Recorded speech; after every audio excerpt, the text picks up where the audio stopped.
All right, we're rolling. So, welcome people. This is my good friend Mike.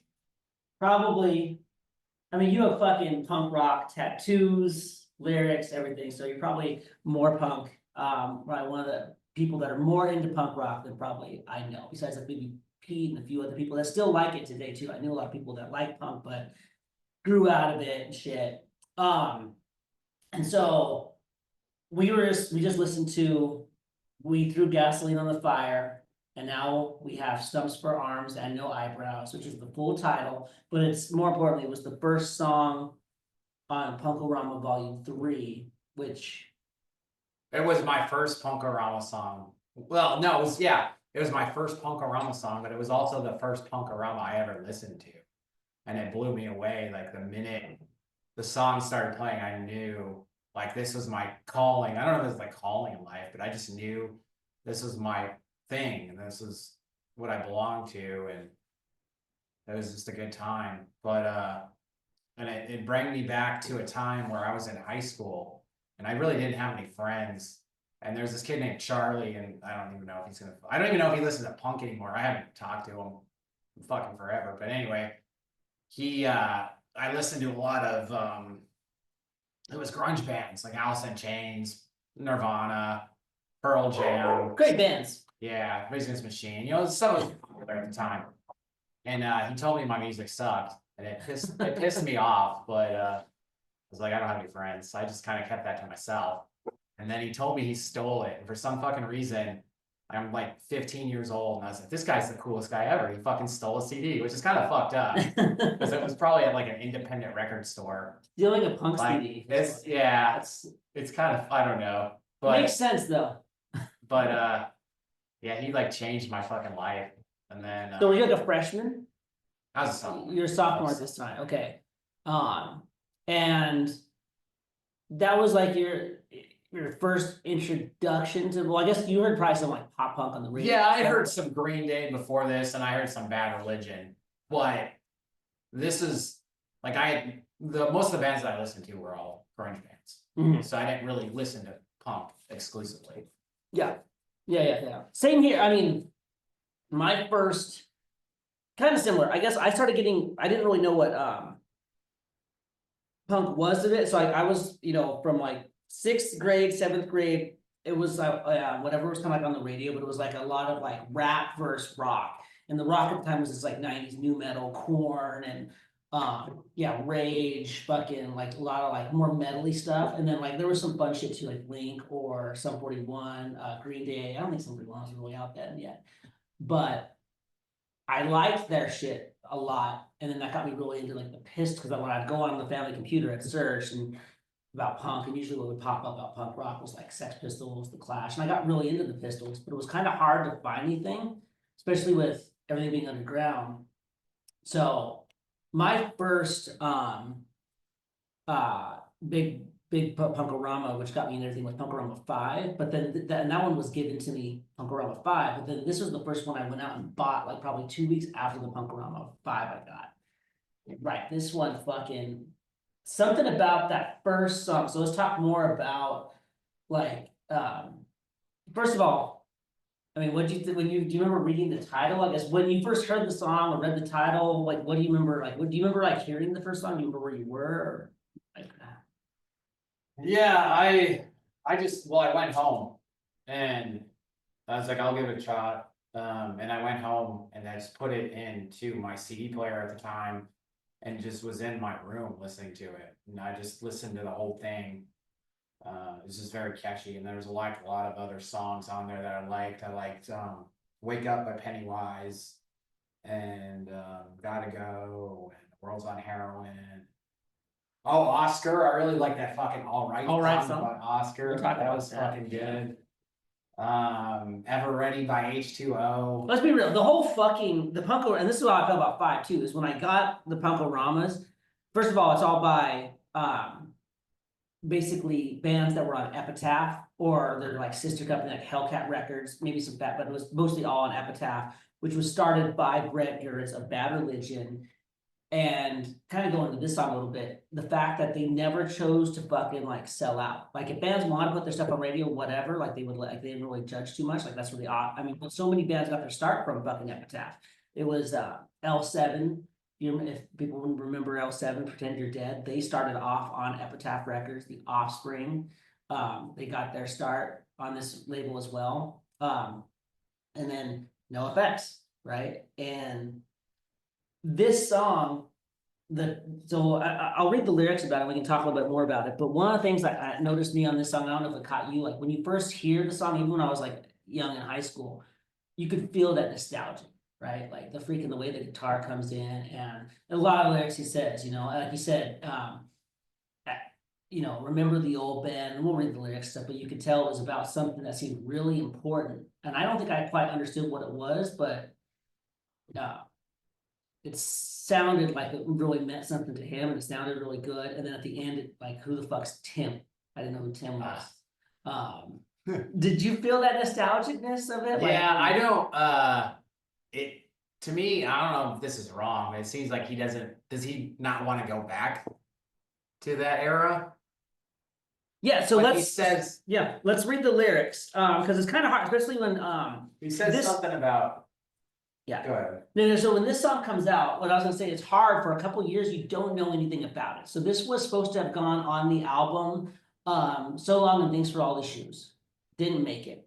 Maybe they're gonna put it on Pump Up the Volume, but Pump Up the Volume wasn't coming out until 2000. This was released in 98. So there was like two year in between. So there wasn't really anything with it. So it should have been on So Long and Thanks for All the Shoes. So there's no lyrics for it besides ear, right? You're trying to make out some of the lyrics and stuff. And then the title is obviously, it's funny, and it's a super long title, which kind of goes into the theme of the song about I'll read it to you, and then let me read the lyrics here, so and then it makes sense to what it means. But basically it's more appropriate by it being on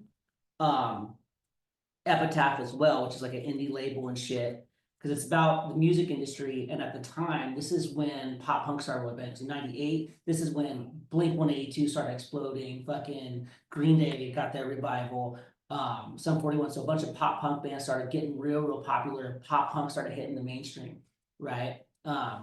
And there's all these bands that they could probably take a bunch of money, but do you want to? Which they don't, and they say true, which always has been like, I think, a category of like punk rock. It's the biggest problem with like when you take a bunch of money and you sell out, as you will, is are you actually writing the music, genuinely? Are you doing it for yourself, or are you going to change some of that genuineness to just try and catch listeners, make it catchy raw? And this song kind of really breaks that shit in there. So again, without further ado, let me read this shit. So starts off with brilliant, a word describing something dumb, which again is like an oxy, like, okay, anyhow. You create to disarray the villain I become, a prophet not to be made but heard, speaks in sarcasms and tongues. To me it's glee, to you absurd. You don't know me, let alone my intent. Actions do not always self-represent. I don't see urgency in explaining my consciousness. In explaining that it was my consciousness obliquely clear. The seed is gently, and I'm gonna actually switch it over here because a lot of his handwriting is fucking hard. So sorry, everybody.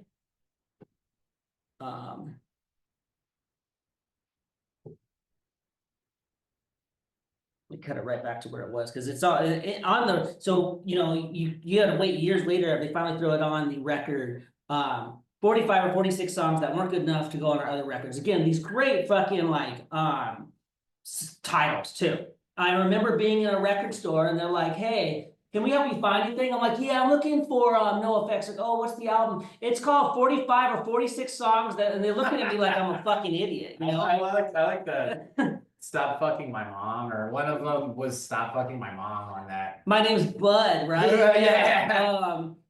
I don't care if you stick it to my sister, but please stop fucking. I mean, they would put you, and even the song title too. It's fucking so long and just like, it's obviously not made for radio. No DJs would be like, that's a new one from NOFX, we threw got it was fucking great.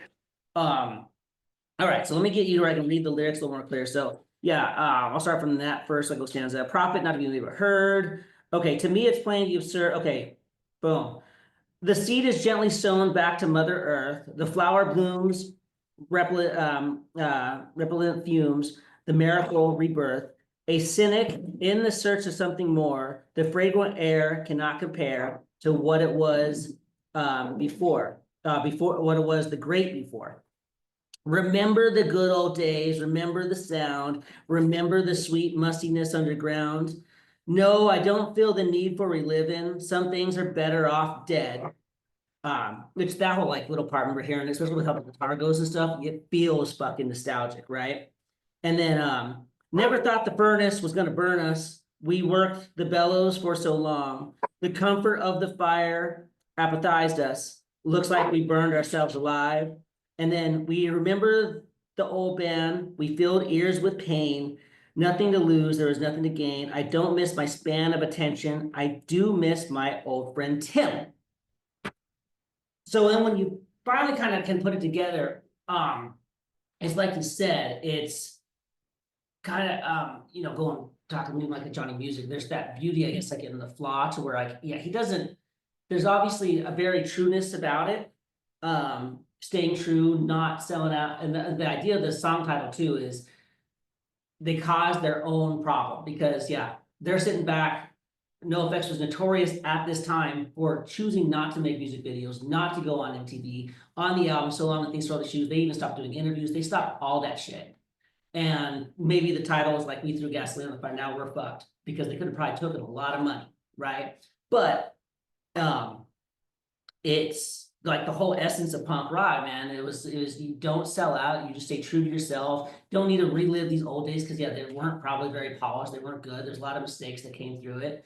But at the same time, when you hear it, it's like you do have that reminiscence. It's fucking it's fucking good. And that part kind of hit me too, especially like walking around high school and stuff at the time. And like you, I didn't have many friends. And I think part of that, I don't know, maybe like I was like a little bit on the spectrum, whatever, but I was not gonna like be fake. Like this is what my life, like I was just so dived into it. And at the time in high school, man, like it seemed like everyone was just so fucking like boring, like squares. Like they were like the shit they were into, just I didn't fit into, and I wasn't gonna. So it took me a while to get fucking friends, and I also couldn't understand why not everyone liked this music either, which is funny because it's like the greatest fucking music in the world. But the end there with Tim, by the way, and so again, it comes years later, and in this book, he actually writes the last name, Tim Yenanon, right? How do you pronounce that? You find out, so you Google when you find out who that was. Okay, he died, he was the major critic on Maximum Rock and Roll. So Which I'm sure Maximum Rock and Roll pretty much criticized everything NOFX did. Yeah, they did. Yeah. They talked shit on NOFX back when NOFX was barely putting out like their early shit, like Beer Bomb and all that stuff. That's fine. And then he talks about he misses him because now, fucking like, if Tim thought the shit was bad then, like the selling out, the pussiness or whatever that was going on with punk rock, blah blah, it was so much worse with fucking like what started coming out around that time with, you know, there was, you know, and I think Blink might have, they were some ones that may have stayed more true to themselves, whether they had that energy or whatever, but there's definitely bands that were like SR-71, which had a fast, fun energy song, but like the lyrics were nothing really important. It was super polished. They're on MTV and they're smiling and good looking dudes. I mean, you know, I think you and I both kind of captured that shit too, man. Like, I mean, like we're kind of out. Sounds like it. I don't know. You can explain more, but I mean, I was first half a year of freshman year of high school. I was a loner. Like I said, I didn't want to fit in with anything. And this is when I was like actually digging into this music. And finally, I got friends that liked my own shit, and I, you know, it went from there. It was good because the friendships were genuine, but it seems like punk rock catches a lot more of like outcasted, misfitted kids. I don't know. Yeah, it catches a lot of losers. Well, I don't know if I'd say it's just people that are maybe socially awkward or people that have a hard time fitting in, you can go to a place and you feel like instantly. I felt like the first show that I ever went to, I just felt like I fit in instantly. And I never felt that place, I never felt like that anywhere else. I didn't feel like that at school, in real life, but I went to a show and I felt like I was surrounded by a bunch of people that, I mean, I hate to say it, we're kind of losers, but I don't think they're losers in that sense, but. And I don't know, to me also, like, the fucking music had such a fast fucking fun energy. And also what I noticed that was different with punk was the fucking lyrics were super intelligent. Like that whole song, specifically started off with this song. What the fuck was he singing about? Right? When that first song hits you, has this great fucking, like, bass riff that goes fast. It's fucking very nostalgic feeling, hit me right in the fucking feels, man. And I didn't even want, like, I had, my friend was through music, like, at the time too. I was like, I don't need to fucking, like, I would just fucking listen to this. This was the first one I bought, but Punk-O-Rama 5 messed me up, and I knew I liked the energy and shit of punk anyways, but this whole fucking album, or comp rather, one, it was affordable. These comps were fucking cheap as shit. Oh, that's It was right, like yeah. $2, $3 or whatever, Yeah. so I could buy it, and then I That had is, plethora of fucking songs that were good. But yeah, anyhow, that's what he talks about. And it's such an appropriate one to be, I think, the first song, and that was like the first fucking catch on it. And this is only the second NOFX song I've heard, because I heard Pump Up, and that's another thing about NOFX. They on Punk-O-Rama 5, they have Pump Up the Volume, which is spelled differently than their album, Pump Up the Volume. And they don't put Pump Up the Volume on Pump Up the Volume, they put it on the comp. that's right, yeah. Yeah, this is my first NoFX song, and it was always my favorite. Yeah. Like always my favorite. It was the first, and I don't think there's a better NoFX song. It's surprising that fucking It just grabbed a hold of me real tight. Yeah, and I was saying too, and then when you find out and you can kind of hear about it, like, you don't, let alone my intent, there's all this stuff in there about, like, yes, fuck you guys, like, I'm not going back in like my high school days and shit, man. Like, I did not care then too. I was like, if no one wants to fucking, get into my shit or whatever, fine, fuck them. I don't need to. And I didn't want them either. Like, so many of those kids were so fucking boring, man. Like, they seemed like they were like born out of like an HR approved fucking womb or something. Like, No, I felt the same way at the time too, because I remember trying to fit in with a group, and I just noticed like that they wanted nothing to do with me. They didn't even want me around, and it didn't even take me that long, and I was like, fuck this, I'm not gonna fit in with these guys. I want to be the exact opposite of them, is what it came down to. So, and that's what I did. I just wanted nothing to do with them. you almost want to be the opposite of this fucking. Yeah, I felt the same way too. I'm like, the opposite was still the opposite. Weird. Yeah. And what was kind of funny about this too, and I mean, I can go more. We talked briefly about, like alpha and shit when you first came before we were talking about it, but like when I was in middle school, I actually got bullied a bit too. And what was cool about when you started going into like punk rock and stuff, one, you do start like kind of like feeling like you get a connection, like you have like a gathering and things like this too. But also when you really just like let myself start expressing, and I started, I started, and wasn't really, I guess I was fucking impressionable. I was following the punk rock uniform, but I started wearing like leather jackets, and I got fucked with way and way less. It was funny. And yeah, and I don't know, it's just it was so fucking cool, and it's very true too. And this and NoFX is like the epitome of that too. Where Fat Mike, not only did he never fucking put his shit on MTV, stuff like that. I think they did, and they MTV tried telling them how to do it and stuff. So he said, "Fuck you guys." And he ends up making his own label, Epitaph too. We gotta go with Bad Religion. The fact that they made this like label where bands could just completely do their own fucking thing. And this was kind of like the way you'd get it too, was there was no Spotify, YouTube wasn't even around, like computers were like family computers. I would try and download the songs, and I'd end up getting like viruses on my family computer through Napster and LimeWire. Yeah. But usually I'd get stuck at the record, Zia Records, I'd be looking at it, and then those guys didn't know and that's why I also was not, I was like, I knew punk rock so much more, but so many people didn't know what I was talking about. I was like, do you know band, like even when you say NoFX, like it just sounded differently. But you talk about the track, like, well, what did they sing? they sing, we threw gasoline on the fire, and like you can't like there's other bands that do that too. We'll talk about All in a minute. Another one's like searching for All through Napster gets you nowhere. But I'll switch that up. So this was because there was no radio play, and so when you buy these comps, it was kind of like the way you'd introduce you to these other punk bands. Yeah, that's true. Yeah, and then you would literally buy the entire CD. And then you're like, oh, this song is really good, and you buy the CD. Sometimes it was a miss, but I think most of the times it was really good CDs.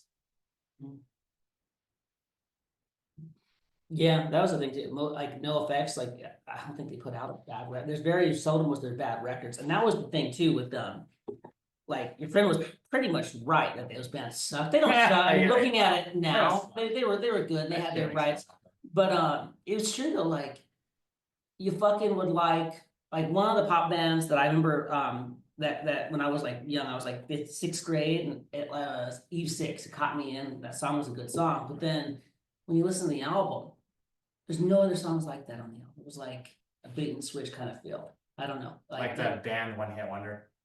Yeah. And NoFX has the other song called too, like Dinosaurs Will Die, which is about the whole fucking industry, about that, like we're gonna make records that have more than one good song. It just reminds me of this one to where this whole comp is fucking like full of just good songs, but so many fucking other bands, especially the pop punk bands around that time, they would like have 2 or 3 good songs on that album. And that was it. I like how this is on Church and Skate, where he's like, old man, what was that song? He's like, I want to sing songs grown men hate, and it's like I'm the grown man that he hates, and I'm listening to his song. Yeah, we're still when you Or hear like, that, we it's fucking funny though. It makes me laugh because it's like I'm talking. He was talking about people like older than him. Yeah, and now you not realize liking the songs, and then it's like me. I'm like liking the songs. Yeah, and you wearing a Fat Records shirt, which Yeah. is Fat Mike's fucking. That's where it comes from too. Oh, awesome! I see that. All right, I think that's all. Do you have anything else to say about this one? Not really, no. Okay. Great fucking song. I'll stop it then.